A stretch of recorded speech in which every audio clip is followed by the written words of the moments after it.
Hey guys, चलिए आज start करते हैं अपना जो चैप्टर था हमारा केमिकल रिएक्शन वाला, उसको आज हम लोग कंटिन्यू करते हैं। कंटिन्यू मैंने आपको पिछले वीडियो में आपको बताया था कि magnesium ribbon experiment, magnesium ribbon experiment, और दूसरा मैंने आपको बताया था कि फिजिकल चेंज क्या होता है और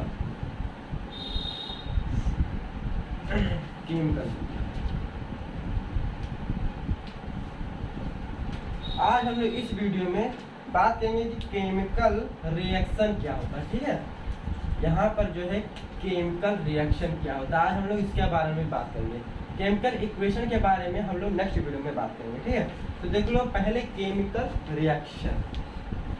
देखो जो केमिकल रिएक्शन होता है ना, जब सबसे पहले हम मान के देखो केमिकल रिएक्शन क्या होता है कि दो या दो से ज्यादा, टू और मोर देन टू, दो या दो से ज्यादा सब्सटेंस जो है अगर वो किसी दूसरे फॉर्म में कन्वर्ट हो जाता है, ठीक है, लेकिन जो कन्वर्ट हो रहा है उसकी डिफरेंट कंपोजिशन भी हो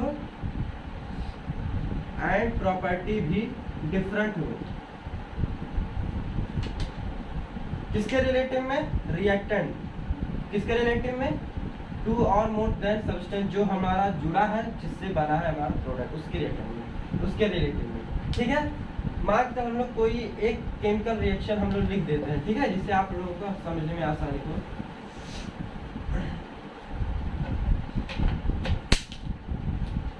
देखो हम लोग ये लिख देते हैं H2 plus O2 gives H2O। देखो हाइड्रोजन जो है वो गैस के फॉर्म में है, ठीक है, ऑक्सीजन भी क्या है? गैस के फॉर्म में। H2O क्या होता है? ये लिक्विड के फॉर्म में होता है, पानी जो होता है वो लिक्विड के फॉर्म में होता है। ठीक है, देखो हम लोग सबसे पहले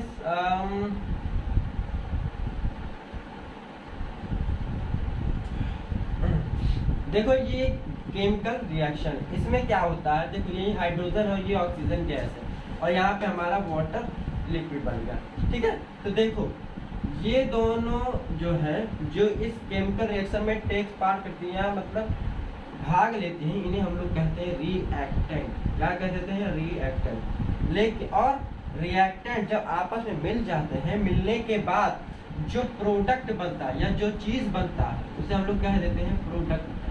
ठीक है, टू क्या है? यहाँ पर गैस है। ठीक है, देखो माया भाई मैं ये टू मोलो नहीं लिख रहा हूँ जो कि होता है। ठीक है, H2 क्या है? गैस है, प्लस O2 क्या है? ये भी गैस है। ये दोनों के दोनों गैस है, इनका फेज जो है वो सेम है। फेज का मतलब होता है कि कोई भी चीज किस स्टेट में है, किस कैसा है। ठीक है, तो ये दोनों किस फेज में है? गैसियस फेज में। ठीक है, इनका फेज कैसा है? गैसियस फेज है। ठीक है, जब ये गैसियस फेज है, जब रिएक्शन होता है तो बन जाता है H2O और बनता है क्या? लिक्विड। अब इसका जो इसके प्रोडक्ट का जो फेज बना वो बन गया हमारा लिक्विड। तो देखो भाई अगर ये गैसियस फेज हुआ तो ये लिक्विड में कैसे चला गया? देखो ये केमिकल रिएक्शन का पहला प्रॉपर्टी ही कह सकते हो। पहला प्रॉपर्टी क्या हो सकता है केमिकल रिएक्शन का?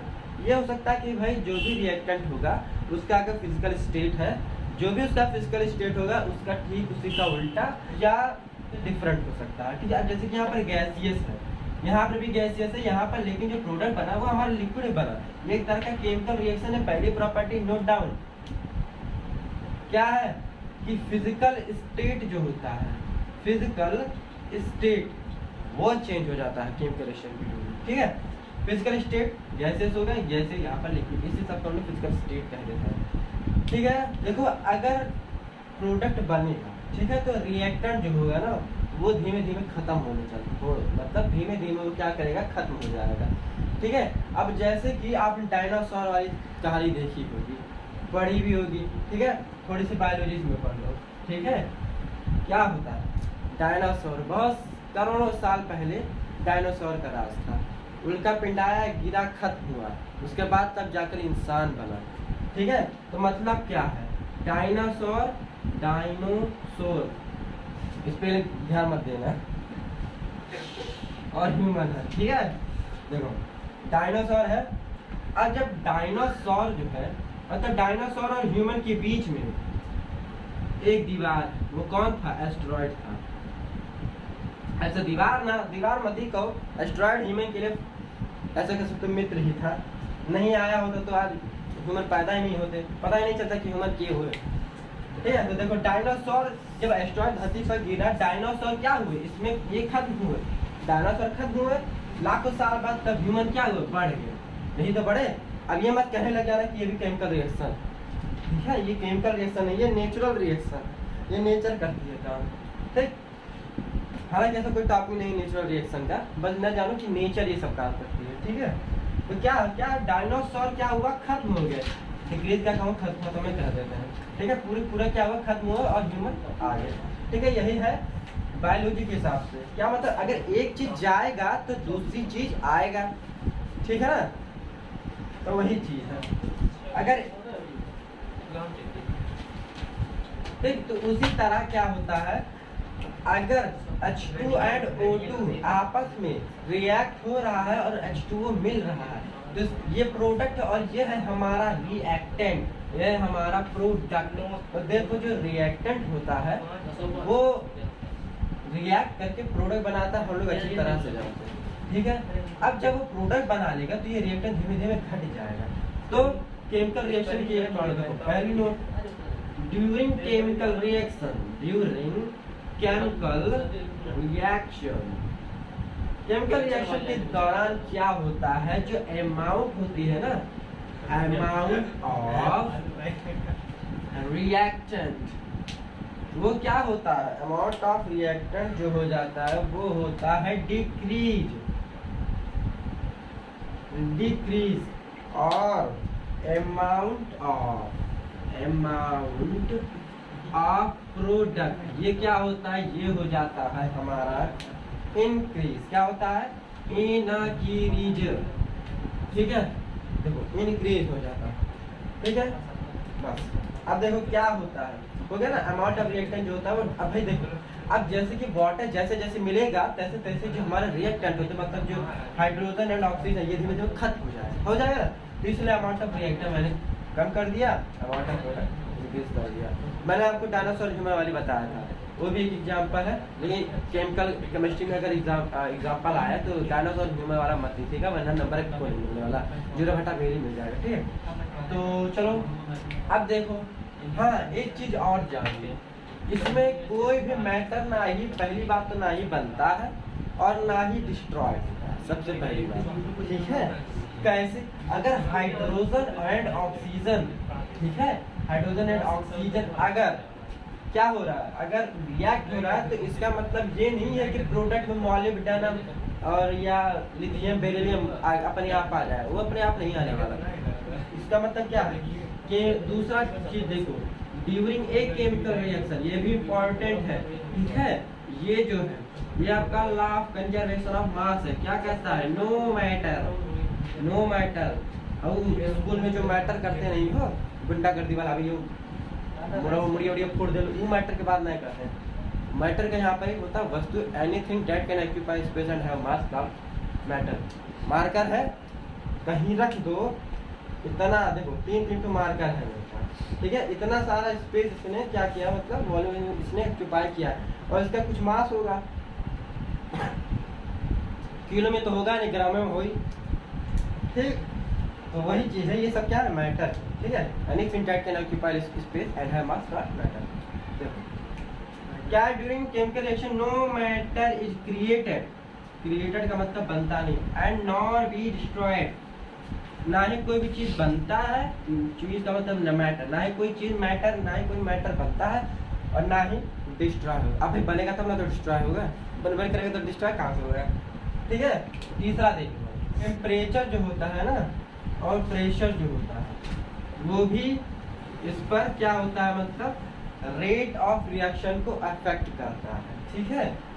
चौथा देख लो, कैटलिस्ट, सबसे खतरनाक चीज, कैटलिस्ट जो होता है ना, एक तरह का प्रोटीन समझ सकते हो आप, ठीक। अगर बायोलॉजी के हिसाब से देखा जाए तो एक तरह का एंजाइम होता है ये कैटलिस्ट, ठीक है। लेकिन केमिस्ट्री पढ़ा तो केमिस्ट्री के हिसाब से देखते हैं। तो ये क्या है, कैटलिस्ट क्या होता है ना, ये किसी भी रेट ऑफ रिएक्शन को, ये किसी भी रेट ऑफ रिएक्शन की जो रेट होती है ना, वो डिक्रीज कर देता है। देखो ड्यूरिंग केमिकल रिएक्शन के दौरान क्या होता है, हीट जो होती है ना, वो भी इधर उधर होता रहता है, ठीक है।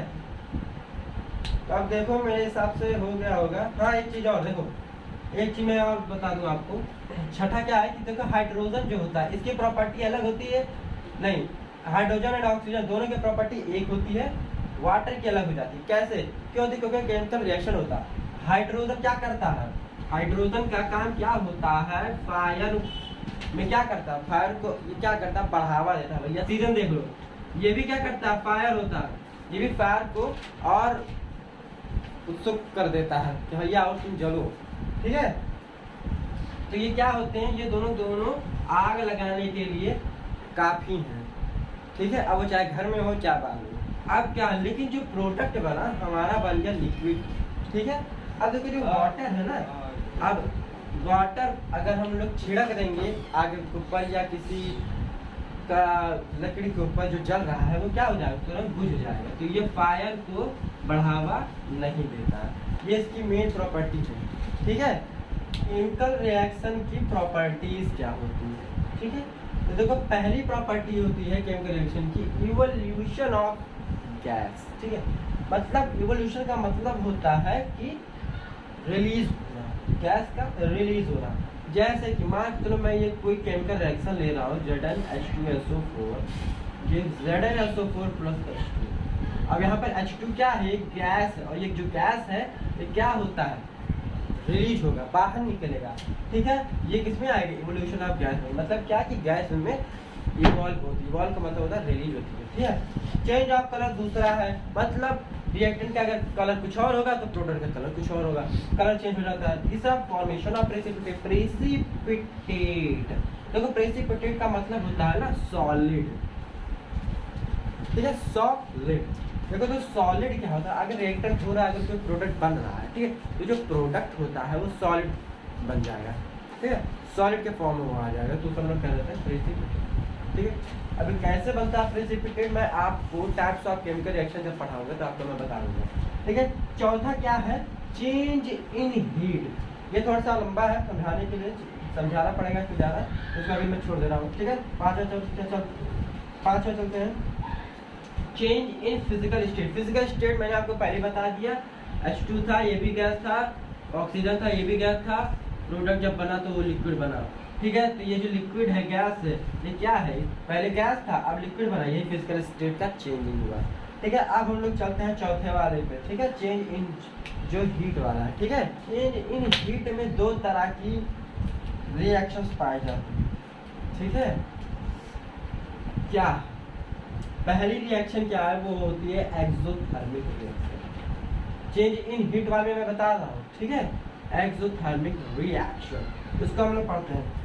एक्सोथर्मिक रिएक्शन क्या होता है बाबू, देखो एक्सो का मतलब होता है यहाँ पर आउट, क्या होता है आउट, और आउट का मतलब होता है बाहर, यही तो होता है ना, देखो। और थर्मिक का मतलब होता है हीट, मतलब आउट हीट, हीट आउट, मतलब क्या है, देखो नाम से पता लग गया कि ऐसा रिएक्शन जिसमें हीट जो है वो क्या रिलीज हो या इवॉल्व होता है, उसे क्या कहते हैं, एक्सोथर्मिक रिएक्शन कह डालते हैं। जैसे कि लकड़ी है, ठीक है, लकड़ी है, ठंडी आ ही रहा है, अलावा बारोगे, ठीक है, तो क्या होता है, अलावा तुम बारे, ये है तुम्हारा लड़की नहीं कह रहा हूँ, लकड़ी, ठीक है, लकड़ी है और ये है आग जल रही है, ठीक। इसे हम लोग क्या लेते हैं, फायर मान लेते हैं हम लोग, ये है फायर, ठीक है, और ये है हमारा वुड, ठीक है। एक तरह का क्या है, एक्सोथर्मिक रिएक्शन है, तो लकड़ी क्या हो रहा है, जल रहा है। अब जलने के बाद कुछ प्रोवाइड तो कर रहा ही होगा, ये सब हम लोग बस फाड़ के बस रखे हैं, ऐसा नहीं होता ना। हम लोग क्या करते हैं, जब लकड़ी होता है ना, अब जब फायर होगा तो हीट इवॉल्व होती है, ठीक है, गर्मी बाहर जाती है, जब गर्मी में बाहर जाती है तो हम लोग ऐसे सेकते हैं अपना हाथ, और जो भी सेकना होगा, ठीक है। तो इससे हम लोग सेक लेते हैं, हम अपने आप को हमें आराम मिलता है। तो इससे क्या होता है, इसमें क्या कैसे हम लोग सेक लेते हैं, लकड़ी जो हो रहा है हीट को इवॉल्व कर रहा है, बाहर निकाल रहा है, ठीक है। इसलिए ये एक्सोथर्मिक रिएक्शन हुआ। कोल का भी ले सकते हो कि भाई बहुत लोग लकड़ी से नहीं करते, कोयला से करते हैं, तापते हैं, तो भाई कोयला से भी कर सकते हो। मतलब कोयला की यही कि हीट इवॉल्व होना चाहिए, अब वो चाहे जहाँ से होगा इवॉल्व, ठीक है। दूसरा रिएक्शन क्या है हमारा, endothermic reaction. This is the last topic of this video, ठीक है। अब देख लो क्या है दूसरा एंडोथर्मिक रिएक्शन। देखो एंडोथर्मिक रिएक्शन, इंडो का मतलब देख लो, इंडो का मतलब क्या होता है ना, इंडो का मतलब होता है इन, क्या होता है इन, और थर्मल का मतलब थर्मिक का मतलब लोग जानते हैं कि हीट इन मतलब हीट का अंदर आना। एक्सोथर्मिक का मतलब हम लोग जानते थे कि एक्सोथर्मिक क्या होता है कि हीट इसमें बाहर जाती है, ठीक है, और इंडोथर्मिक का मतलब हीट इसमें अंदर आती है, इसको रिएक्शन करने के लिए हीट की जरूरत पड़ती है। जैसे कि कुकिंग सबसे बढ़िया एग्जाम्पल आपकी डेली लाइफ में होता है, कुकिंग सबसे बढ़िया एग्जाम्पल है। पल्स है, ठीक है, पल्स का मतलब वो नहीं है कि पल्स टॉफी, पल्स का मतलब होता है दालें, ठीक है। अब दाल है, ठीक, साफ आप कर लियो, आराम से बिन लियो, ठीक है, ठीक, कर दो तो फेंक दियो, कोई दिक्कत, इसको अच्छी तरह से धो दियो, लेकिन बस धोना ही लायक ही नहीं होता। अब उस पर रख दो, कुकर पे रख दो, ठीक है। अब जब तक उस कुकर में तुम हीट नहीं दोगे तो जो पल्स है, मतलब जो दाल है, वो कैसे कुक हो जाएगा, हाँ। तो मतलब क्या है, दाल को कुक होने में, दाल को पकने के लिए हीट की जरूरत पड़ती है, ठीक है। अब ये तो है नहीं कि भैया दाल खुद रिलीज करेगा हीट, नहीं ना, जो कच्चा दाल है तो खुद को रिलीज करेगा नहीं, अब वो हीट पाएगा तब जाके पकेगा, तभी खाएंगे हम लोग, नर्मदा भैया भूखा मर जाएंगे। तो देखो वही चीज़ है, कुकिंग ही सबसे बड़ी चीज़ होती है। सबसे डेली लाइफ के एग्जाम्पल दिया हूँ, ठीक है। मान लो है तुम्हारा चूल्हा, है तुम्हारा रेगुलेटर, ठीक है, और ये है तुम्हारा कुकर, इसमें जो भी भरना होगा भरना अपना। मान लो मैंने पल्स भर दिया, अब भैया तुम जब तक इस रेगुलेटर से या जब तक इसको हीट नहीं दोगे लाइटर के, ठीक है, और जब तक इसे हीट नहीं दोगे तो भैया 12 साल ले लो, चाहे 14 साल, चाहे जीवन भर, क्या पकेगा नहीं पकने वाला, क्योंकि इसे हीट चाहिए। अब जब हम लोग लाइटर लेंगे और लाइटर से इसे लाइट करेंगे और रेगुलेटर को थोड़ा बहुत रेगुलेटर को रेगुलेट करेंगे, ठीक है, तो क्या होगा, ये जलेगा, ठीक है, अंदर का पल्स नहीं जलने वाला, वो जब ज़्यादा हीट दे रहे तब जाकर जल जाता है। अब क्या होगा, हीट पाएगा, हीट पा गया, अब हीट जब पा जाएगा तो ये जो कच्चा दाल, ठीक है, ये क्या हो जाएगा, पक्का हो जाएगा। अब पक्का हो गया भैया, निकालो खाओ, ठीक है। तो यही हो गया आपका एंडोथर्मिक रिएक्शन। कुछ नहीं है एक्सोथर्मिक में हीट इवॉल्व होती है, इंडो में हीट अंदर आती है, बस और कुछ नहीं इसके अंदर, ठीक है। उम्मीद करता हूँ आपको आज का सेशन अच्छा लगा होगा, अच्छा लगा हो तो लाइक कर देना और चैनल को सब्सक्राइब कर लेना और अच्छे से पढ़ते रहिए। Thank you.